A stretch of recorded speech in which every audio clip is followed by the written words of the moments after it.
नमस्कार, स्वागत है आपका अजीत अंजुम जी के प्लेटफॉर्म पर। मैं हूं नीलू व्यास। अभी लोकसभा चुनाव के जो नतीजे आए थे उसमें बीजेपी ने भले ही जोड़ तोड़ की एक सरकार बना ली हो, लेकिन ये कमजोर बीजेपी है और इस कमजोर बीजेपी के साथ अब क्या कुछ हो सकता है, आज इसी बात का एक संकेत टीएमसी के राज्यसभा सांसद साकेत गोखले के एक ट्वीट से मिला है। सबसे पहले मैं चाहूंगी कि इस ट्वीट को आप पढ़ें और फिर अंदाजा लगाएं कि बीजेपी जो इस समय 240 सीटों पर बैठी हुई है और जिस तरीके के तोड़ फोड़ का खेल बीजेपी करती थी, अब बीजेपी उसी खेल का शिकार होती हुई नजर आ रही है। मैं सबसे पहले आपको चाहूंगी कि आप साकेत गोखले का ये ट्वीट देखें और उस ट्वीट से आपको पता चलेगा कि किस तरीके का खेल अब बीजेपी के साथ हो रहा है। बीजेपी को एक तरीके से उसी दवा का स्वाद चखाया जा रहा है जो दवा बीजेपी खुद देती थी लोगों को। अब साकेत गोखले का ट्वीट क्या कहता है? साकेत गोखले का ट्वीट अगर आप अपनी स्क्रीन पे देखें तो ये कह रहा है कि as of today the numbers in the Lok Sabha are BJP 240, India 237। और उनका दावा है कि 3 बीजेपी के एमपीज यानी कि 3 लोकसभा सांसद पश्चिम बंगाल के वो तृणमूल कांग्रेस के टच में हैं। उनके कहने का मतलब ये है कि 3 बीजेपी के लोकसभा सांसद पश्चिम बंगाल के ऐसा संकेत दे रहे हैं कि वो बीजेपी में शामिल हो सकते हैं। मैं फिर से वो लाइन पढ़ रही हूं उसकी ट्वीट की, आप स्क्रीन पर देख सकते हैं।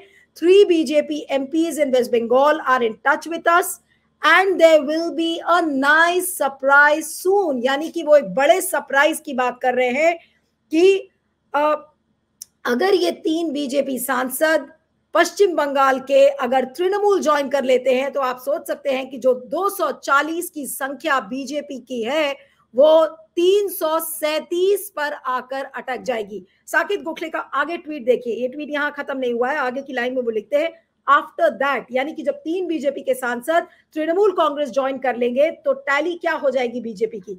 बीजेपी इस समय 240 है और इंडिया गठबंधन 240, यानी कि जो 240 का आंकड़ा है, Modi's creaky coalition is a temporary structure which isn't going to last very long. उनके कहने का मतलब यह है कि 3 सांसद अगर आप कम कर देंगे तो 237 का आंकड़े पर बीजेपी आ जाएगी और 240 के आंकड़े पर इंडिया गठबंधन चला जाएगा।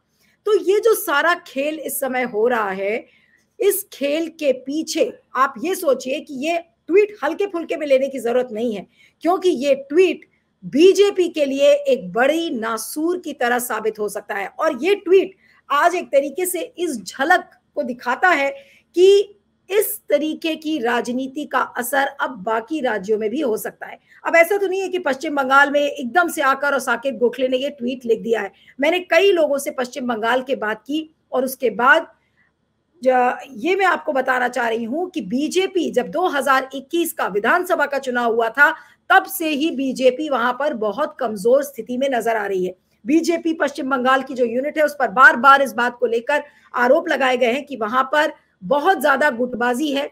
बीजेपी के अपने नेताओं में वहां पट नहीं रही है। बीजेपी के अपने नेताओं में यह फीलिंग है कि उन्हीं के कुनबे में कौन एक दूसरे का दुश्मन है, इस बात का इसको लेकर पता नहीं है। और ये एक बड़ी वजह है कि इस बार बीजेपी जिसने कि 18 लोकसभा सीटें 2019 में जीती थी, वो आंकड़ा सिमटकर 12 पर आ गया है। यानी कि इतनी सारी सीटों का नुकसान अगर आप देखें तो ये कोई मामूली नुकसान नहीं है। तो कहने का मतलब ये है कि जो ये शुरुआत इस समय तृणमूल कांग्रेस कर रही है और तृणमूल कांग्रेस उसी खेल को खेल रही है जो बीजेपी खेलती थी, तोड़फोड़ की राजनीति, एमपीज को खरीदना, एमपीज को खींचना, ये वही खेल अब ऐसा लग रहा है कि ममता बनर्जी अपनी ताकत का इस्तेमाल करके बीजेपी को कमजोर करेंगी। अब आपको मैं ये बता दूं कि बीजेपी की जो पश्चिम बंगाल की यूनिट है, अभी आपने देखा था, थोड़ी देर में आपको बताऊंगी कि शांतनु सिन्हा जो आरएसएस के जो लीडर हैं, उन्होंने अमित मालविया के बारे में उन पर आरोप लगाया था कि देखिए सेक्सुअल एक्सप्लॉयटेशन उन्होंने किया है और वो एक तरीके से चेतावनी दे रहे थे अमित मालविया को कि आप कहीं हनी ट्रैप में ना फंस जाएं। उस तरीके के तमाम एलिगेशंस आए थे।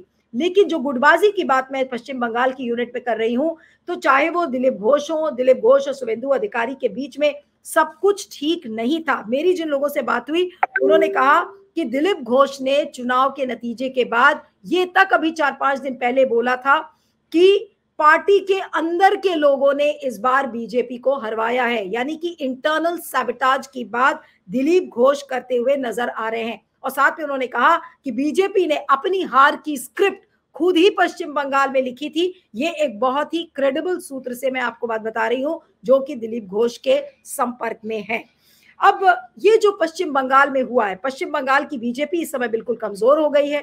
वहां उनको लग रहा है कि तृणमूल कांग्रेस या ममता बनर्जी का जो वर्चस्व है वो इस तरीके से बढ़ गया है, और मसल और मनी पावर भी अगर ममता के पास है तो क्या ये 3 एमपीज के अलावा क्या बाकी लोग भी टच में हैं?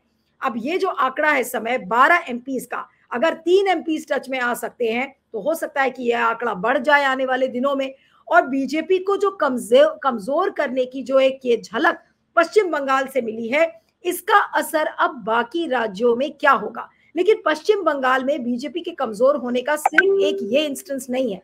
मैं आपको बताती हूँ कि जिस समय चुनाव की तैयारी चल रही थी तो उस समय भी कई न्यूज़पेपर्स ने इस बात को रिपोर्ट किया था कि लगभग जो 80,000 पोलिंग बूथ्स थे पश्चिम बंगाल में, उसमें 40% बूथ्स पर बीजेपी के अपने पोलिंग एजेंट्स वहां पर अवेलेबल नहीं थे। ये कई जगह इस स्टोरी को लोगों ने किया कि इस बार क्या हो गया है कि बीजेपी को अपने पोलिंग एजेंट्स नहीं मिल रहे हैं कि ताकि वो पोलिंग बूथ पर देख सके। और 40% कोई छोटा मोटा आंकड़ा नहीं होता है, यानी कि 40%, 80,000 में अगर आप 40% अगर आप बूथ की बात करते हैं तो लगभग लगभग कम से कम अगर उसका हाफ 50% होता है तो 40,000 से थोड़ा और कम कर लीजिए तो लगभग 35,000 बूथ्स ऐसे हैं जहां पर कि बीजेपी के पोलिंग एजेंट्स अवेलेबल नहीं थे। ये बहुत बड़ी बात अपने आप में होती है। तो एक तरीके की निराशा जो पश्चिम बंगाल के यूनिट में नजर आ रही है, ये इस बात का संकेत है कि बीजेपी के लिए अब राह बहुत आसान नहीं होने वाली है। आने वाले दिनों में बीजेपी केवल और केवल कमजोर होती हुई नजर आएगी। अगर ये 3 एमपीज आपको दिखाई पड़ता है कि ये तृणमूल कांग्रेस ज्वाइन करते हैं तो इसका असर आप बाकी राज्यों में भी देखेंगे। और मैं आपको ये बता दूं कि ये तो पश्चिम बंगाल की बात है, नॉर्थ ईस्ट का ही एक राज्य है असम।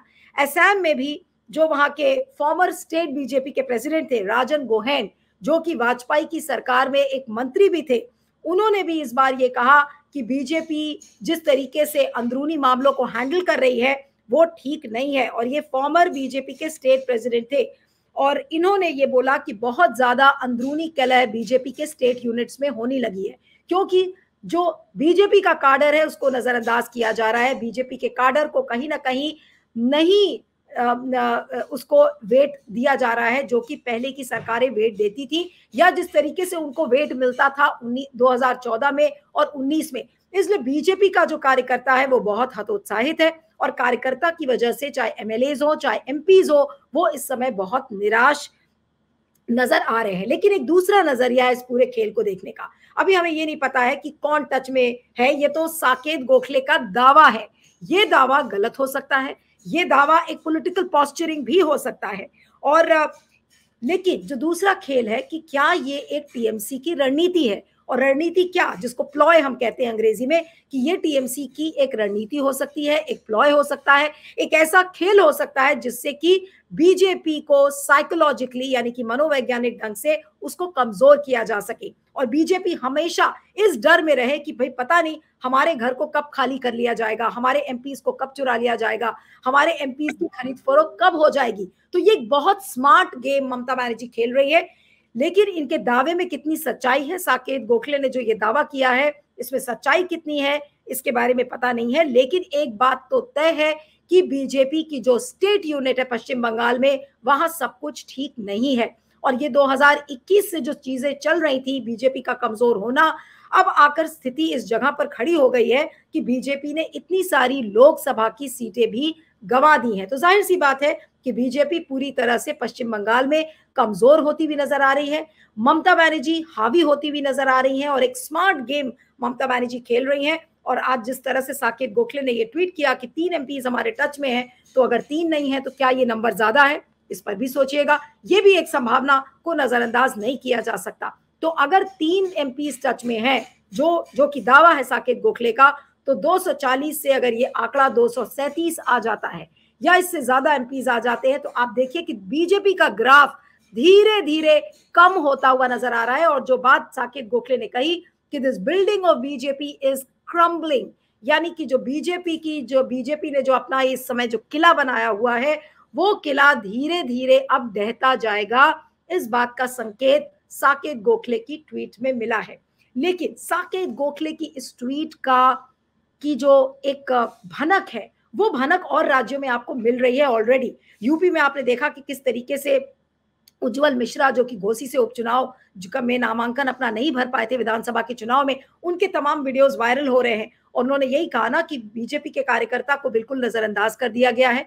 अब कार्यकर्ता चुप नहीं बैठेगा और जो मोदी जी की बीजेपी है उसको भारतीय जनता पार्टी की बीजेपी में कन्वर्ट करना पड़ेगा, जैसा कि अटल बिहारी वाजपेयी के जमाने में हुआ था। इस तरीके की डिमांड अब बीजेपी के कार्यकर्ताओं से आने लगी है। कल ये काफी उज्जवल मिश्रा का जो ये बयान है ये काफी वायरल हुआ था और सब लोगों ने उसको देखा कि वो ये कह रहे थे कि भाई मुझे फांसी पे भी लटका दोगे तो हम चुप नहीं बैठेंगे, हम चुप तभी रहेंगे जब इस बीजेपी का आप चेंज ओवर करेंगे, मेक ओवर करेंगे और उसको अटल बिहारी वाजपेयी की बीजेपी बनाएंगे।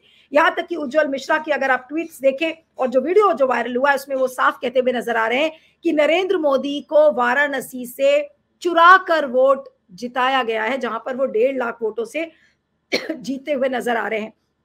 तो अगर इस तरीके की आवाजें बीजेपी के कार्यकर्ताओं से नजर आ रही हैं तो ये बात तो साफ है कि बीजेपी जैसे जैसे समय बीतता जा रहा है, बीजेपी जो 240 का आंकड़ा है ये आंकड़ा अब और कम होता जाएगा। हमें ये नहीं भूलना चाहिए कि अभी आने वाले दिनों में झारखंड, हरियाणा, महाराष्ट्र इन जगहों पर चुनाव है और इन जगहों पर भी इस तरीके की आवाजें अब तेज हो जाएंगी कि बीजेपी के सांसद या तो छोड़ते हुए नजर आएंगे, जैसा कि यूपी में आपको मिल रहा है देखने को। और ऑलरेडी समाजवादी पार्टी के लोग अब ये कहने लगे हैं कि भाई आप धीरे धीरे देखिएगा कि बीजेपी का जो कार्यकर्ता है, चाहे वो एमएलएज हो चाहे एमपीज हो, वो इतने निराश हैं कि वो दिन दूर नहीं जब वो बीजेपी छोड़ छोड़कर अब इंडिया अलायंस ज्वाइन करने लगेंगे, इंडिया अलायंस में शामिल होने लगेंगे। तो आज साकेत गोखले का ट्वीट एक आई ओपनर है बीजेपी के लिए।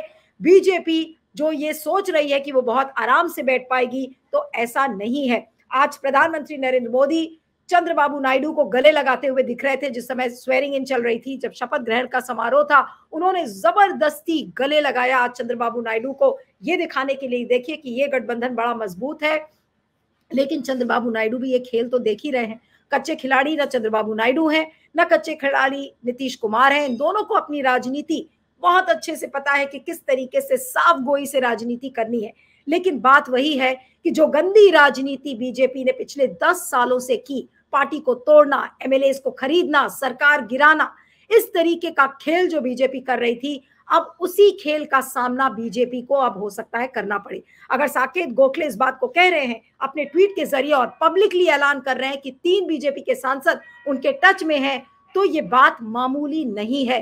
कुछ तो दाल में काला है और आग के बिना धुआं तो होता नहीं है। तो कहीं ना कहीं कोई आग तो बीजेपी के पश्चिम बंगाल के यूनिट में लगी है और ये आग क्या बाकी राज्यों में नहीं फैल सकती जहां पर बीजेपी का परफॉर्मेंस खराब रहा है। यूपी आप देख लीजिए, यूपी वो राज्य है, महाराष्ट्र वो राज्य है जहां पर बीजेपी ने बहुत ज्यादा खराब परफॉर्मेंस किया है। वहां के चाहे एमपीज हो, चाहे वहां के पुराने कार्यकर्ता हो, चाहे वहां के पुराने एमएलएज हो, क्या गारंटी है कि ये लोग अब बीजेपी छोड़कर और बाकी पार्टीज में नहीं शामिल होंगे। तो आज साकेत गोखले का ये ट्वीट बताता है इस बात को साफ साफ कि बीजेपी ने जो गंदा खेल खेला है, उस गंदे खेल का सामना अब बीजेपी को खुद करना पड़ेगा। अब ऐसे में अमित शाह जो कि चाणक्य है, वो किस तरीके से इस खेल को निपटाते हैं, कैसे मोदी जी अपने नंबर्स को संभालेंगे, क्या मोदी जी बीजेपी का जो गिरता हुआ ग्राफ है वो उसको रोक पाएंगे। अगर वाकई में ऐसा होता है तो कहना मुश्किल होगा कि वाकई में मोदी जी संभाल पाएंगे या नहीं संभाल पाएंगे।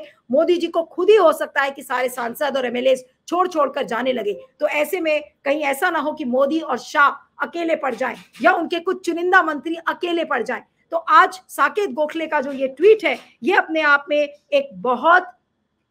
एक ऐसे पॉलिटिक्स को जन्म देता है। अगर इसमें कोई सच्चाई है, ये केवल और केवल दावा है साकेत गोखले का कि 3 लोकसभा के सांसद उनके टच में है, लेकिन अगर इसमें कोई सच्चाई है तो बीजेपी के लिए ये बहुत मुश्किल हो सकती है। 240 सीटों पर बैठी हुई बीजेपी कहीं ऐसा ना हो 200 के नीचे आकर अटक जाए। तो ऐसे में चौकन्ना कैसे रहेंगे मोदी जी, कैसे चौकन्ना रहेंगे बीजेपी के जो चाणक्य है अमित शाह, सबकी शक्लें तो उतरी हुई थी जिस दिन चुनाव के नतीजे थे। और आपको मैं ये भी बता दूं कि जिस दिन चुनाव का नतीजा आया था तो उस दिन बीजेपी के जो विष्णुपुर के एमपी हैं सौमित्र खां, वो उन्होंने अभिषेक बैनर्जी की बहुत तारीफ की थी और उन्होंने अपनी ही बीजेपी की आलोचना की थी कि इस बार पार्टी लीडरशिप ने ठीक से चुनाव को हैंडल नहीं किया। ये बात ऑन रिकॉर्ड है। मैं बात फिर से नाम रिपीट कर रही हूं, बीजेपी के विष्णुपुर के एमपी सौमित्र खान ने यह बात कही थी अभिषेक बैनर्जी की तारीफ करते हुए। उन्होंने ये कहा था कि उनकी अपनी पार्टी ने इस बार चुनाव को ठीक से हैंडल नहीं किया है। और ऑलरेडी बीजेपी के अंदर खलबली आपको दिख रही है, किस तरह से अभी अमित मालविया के ऊपर जो आरएसएस के शांतनु सिन्हा है वो अटैक कर रहे थे, उन्होंने सेक्सुअल एक्सप्लॉयटेशन के उन पर आरोप लगाए हैं। तो जाहिर सी बात है कि बीजेपी की जो स्टेट यूनिट है पश्चिम बंगाल में वो बिल्कुल तितर बितर है, लेकिन बीजेपी की जो पश्चिम बंगाल की यूनिट है उसका तितर बितर का होना, उसका क्या कोई ट्रिकल इफेक्ट बाकी राज्यों में हो सकता है? बिल्कुल हो सकता है। क्या उसे नजरअंदाज किया जा सकता है? बिल्कुल नहीं। क्या ऐसे में मोदी और शाह अपने अगले गेम प्लान पर चलेंगे? क्योंकि आज ही विपक्ष के लोगों ने कहा इस बात को, और शायद जयराम रमेश ने ये ट्वीट किया है कि भाई हमारी जयराम रमेश ने और उद्धव ठाकरे तमाम लोगों ने कहा है कि भाई अब अगर आरएसएस के मोहन भागवत ये कह रहे हैं कि मणिपुर जाइए तो क्या आप मणिपुर जाएंगे? ये तमाम सवाल हैं कि समस्याएं उतनी ही है, चाहे बेरोजगारी हो, चाहे महंगाई हो, चाहे संविधान को लेकर, चाहे आरक्षण को लेकर, सोशल जस्टिस, कास्ट सेंसस को लेकर, वो सारी इश्यूज अभी जिंदा हैं। और आने वाले दिनों में ऑपोजिशन इन सारे इश्यूज को और पुरजोर तरीके से उठाने वाली है। तो ऐसे में जब ये इश्यूज और ज्यादा प्रोमिनेंट हो जाएंगे तो ऐसे में मोदी और अमित शाह क्या करेंगे? अपने पार्टी को कैसे बचाएंगे? अपने गठबंधन को कैसे बचाएंगे?